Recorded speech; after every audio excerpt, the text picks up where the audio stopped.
Selamat pagi saudara-saudara, sebelum kita memulai membaca Alkitab, mari kita berdoa. Terima kasih Bapak, kami bersyukur pagi ini bisa bangun dengan tubuh yang sehat tanpa kurang apapun. Sebelum kami melakukan aktivitas hari ini, kami rindu untuk membaca Alkitab Tuhan, untuk melandasi hidup kami dengan kebenaran-Mu. Oleh sebab itu kami semakin hari semakin berkenan di hadapan-Mu Tuhan. Urapilah setiap kami Tuhan, di dalam nama Tuhan Yesus. Haleluya. Amin. Ciklak terbakar pembalasan Daud kepada orang Amalek. Ketika Daud serta orang-orangnya sampai ke Ciklak pada hari yang ketiga, orang Amalek telah menyerbu tanah Negeb dan Ciklak. Ciklak telah dikalahkan oleh mereka dan dibakar habis. Perempuan-perempuan dan semua orang yang ada di sana, tua dan muda, telah ditawan mereka. Dengan tidak membunuh seorang pun, mereka mengiring sekaliannya, kemudian meneruskan perjalanannya. Ketika Daud dan orang-orangnya sampai ke kota itu, tampaklah kota itu terbakar habis dan istri mereka serta anak mereka yang laki-laki dan perempuan telah ditawan. Lalu menangislah Daud dan rakyat yang bersama-sama dengan dia itu dengan nyaring sampai mereka tidak kuat lagi menangis. Juga kedua istri Daud ditawan, yakni Ahinoam perempuan Israel dan Abigail bekas istri Nabal orang Karmel itu. Dan Daud sangat terjepit karena rakyat mengatakan hendak melempari dia dengan batu. Seluruh rakyat itu telah pedih hati masing-masing karena anaknya laki-laki dan perempuan. Tetapi Daud menguatkan kepercayaannya kepada Tuhan Allahnya. Lalu Daud memberi perintah kepada Imam Abiatar bin Ahimelek, bawalah efod itu kepadaku. Maka Abiatar membawa efod itu kepada Daud. Kemudian bertanyalah Daud kepada Tuhan, katanya, haruskah aku mengejar gerombolan itu? Akan dapatkah mereka ku susul? Dan ia berfirman kepadanya, kejarlah, sebab sesungguhnya engkau akan dapat menyusul mereka dan melepaskan para tawanan. Lalu pergilah Daud beserta ke-600 orang yang bersama-sama dengan dia, dan sampailah mereka ke Sungai Besor. Sementara orang-orang yang mau tinggal di belakang berhenti di sana. Maka Daud melanjutkan pengejaran itu beserta 400 orang, 200 orang yang terlalu lelah untuk menyeberangi Sungai Besor itu, berhenti di sana. Kemudian mereka menemui seorang Mesir di padang, lalu membawanya kepada Daud. Mereka memberi dia roti, lalu makanlah ia. Kemudian mereka memberi dia minum air, dan memberikan kepadanya sepotong kue ara dan 2 buah kue kismis. Dan setelah dimakannya, ia segar kembali, sebab ia tidak makan dan minum selama 3 hari 3 malam. Kemudian bertanyalah Daud kepadanya, budak, siapakah engkau dan dari manakah engkau? Jawabnya, aku ini seorang pemuda Mesir, budak kepunyaan seorang Amalek. Tuanku meninggalkan aku, karena 3 hari yang lalu aku jatuh sakit. Kami telah menyerbu tanah Negeb, orang Kereti daerah Yehuda, dan tanah Negeb Kaleb dan Ciklak telah kami bakar habis. Daud bertanya kepadanya, dapatkah engkau menunjuk jalan kepadaku ke gerombolan itu? Katanya, bersumpahlah kepadaku demi Allah bahwa engkau tidak akan membunuh aku dan tidak akan menyerahkan aku ke dalam tangan tuanku itu. Maka aku akan menunjuk jalan kepadamu ke gerombolan itu. Ia menunjuk jalan kepada Daud ke sana, dan tampaklah orang-orang itu berpencar-pencar di atas seluruh daerah itu, sambil makan, minum, dan mengadakan perayaan karena jarahan yang besar yang telah dirampas mereka dari tanah orang Filistin dan dari tanah Yehuda. Dan pada keesokan harinya Daud menghancurkan mereka dari pagi-pagi buta sampai matahari terbenam. Tidak ada seorang pun dari mereka yang lolos kecuali 400 orang muda yang melarikan diri dengan menunggang unta. Daud melepaskan semua apa yang dirampas oleh orang Amalek itu, juga kedua istrinya dapat dilepaskan Daud. Tidak ada yang hilang pada mereka, dari hal yang kecil sampai hal yang besar, sampai anak laki-laki dan anak perempuan, dan dari jarahan sampai segala sesuatu yang telah dirampas mereka. Semuanya itu dibawa Daud kembali.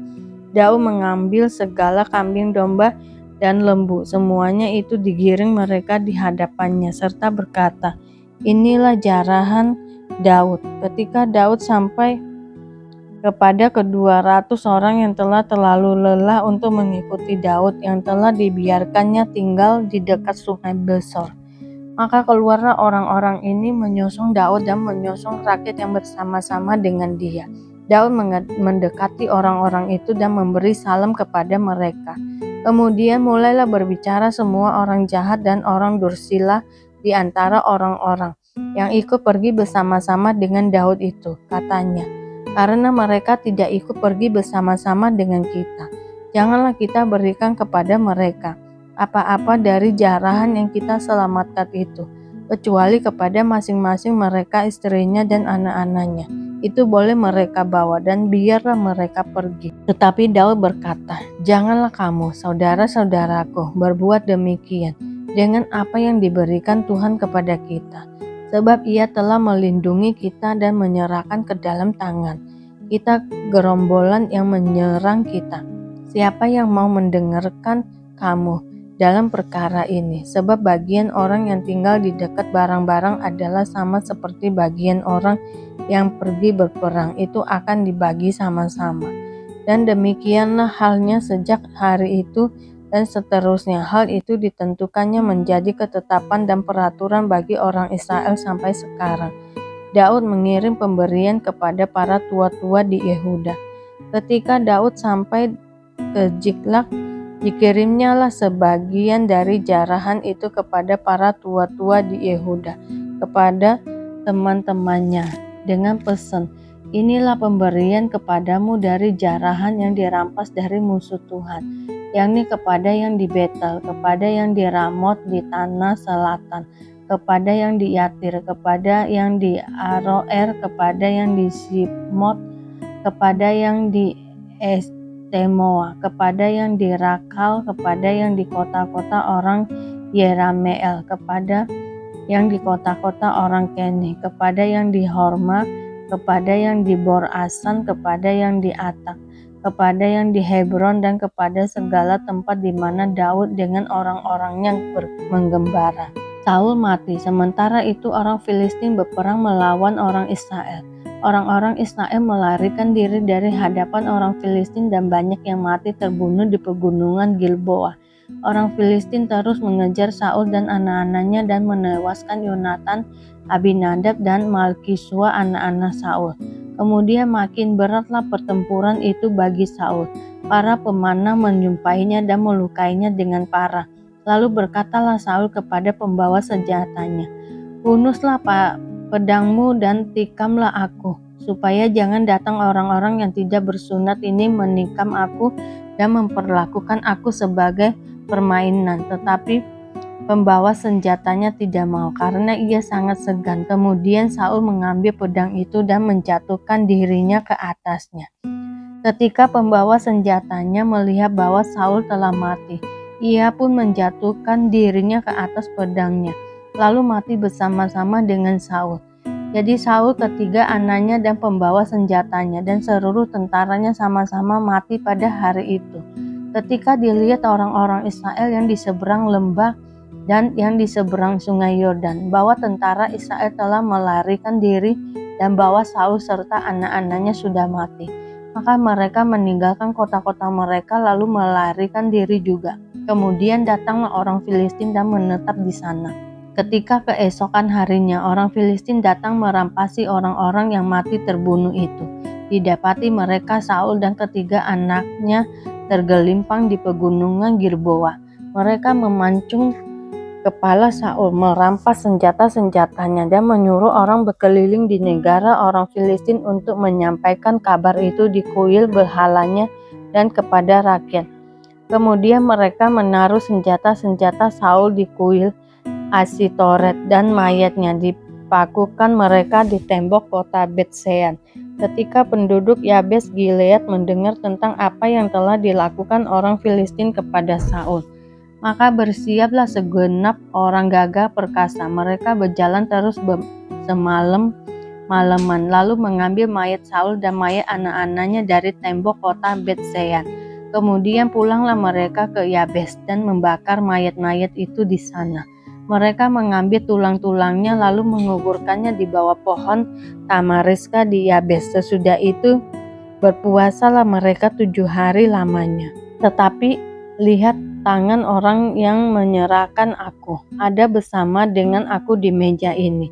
Sebab Anak Manusia memang akan pergi seperti yang telah ditetapkan. Akan tetapi celakalah orang yang olehnya ia diserahkan. Lalu mulailah mereka mempersoalkan siapa di antara mereka yang akan berbuat demikian. Percakapan waktu perjamuan malam. Terjadilah juga pertengkaran di antara murid-murid Yesus. Siapakah yang dapat dianggap terbesar di antara mereka? Yesus berkata kepada mereka, raja-raja bangsa-bangsa memerintah rakyat mereka, dan orang-orang yang menjalankan kuasa atas mereka disebut pelindung-pelindung. Tetapi kamu tidaklah demikian, melainkan yang terbesar di antara kamu hendaklah menjadi sebagai yang paling muda dan pemimpin sebagai pelayan. Sebab siapakah yang lebih besar, yang duduk makan atau yang melayani? Bukankah dia yang duduk makan? Tetapi aku akan di tengah-tengah kamu sebagai pelayan. Kamulah yang tetap tinggal bersama-sama dengan aku dalam segala pencobaan yang aku alami. Dan aku menentukan hak-hak kerajaan bagi kamu, sama seperti Bapakku menentukannya bagiku, bahwa kamu akan makan dan minum semeja dengan aku di dalam kerajaanku, dan kamu akan duduk di atas tahta untuk menghakimi kedua belah suku Israel. Simon, Simon, lihat, iblis telah menuntut untuk menampi kamu seperti gandum. Tetapi aku telah berdoa untuk engkau supaya imanmu jangan gugur, dan engkau, jikalau engkau sudah insaf, kuatkanlah saudara-saudaramu. Jawab Petrus, Tuhan, aku bersedia masuk penjara dan mati bersama-sama dengan engkau. Tetapi Yesus berkata, aku berkata kepadamu Petrus, hari ini ayam tidak akan berkokok sebelum engkau 3 kali menyangkal bahwa engkau mengenal aku. Lalu ia berkata kepada mereka, ketika aku mengutus kamu dengan tiada membawa pundi-pundi, bekal dan kasut, adakah kamu kekurangan apa-apa? Jawab mereka, suatu pun tidak, katanya kepada mereka. Tetapi sekarang ini, siapa yang mempunyai pundi-pundi, hendaklah ia membawanya. Demikian juga yang mempunyai bekal. Dan siapa yang tidak mempunyainya, hendaklah ia menjual jubahnya dan membeli pedang.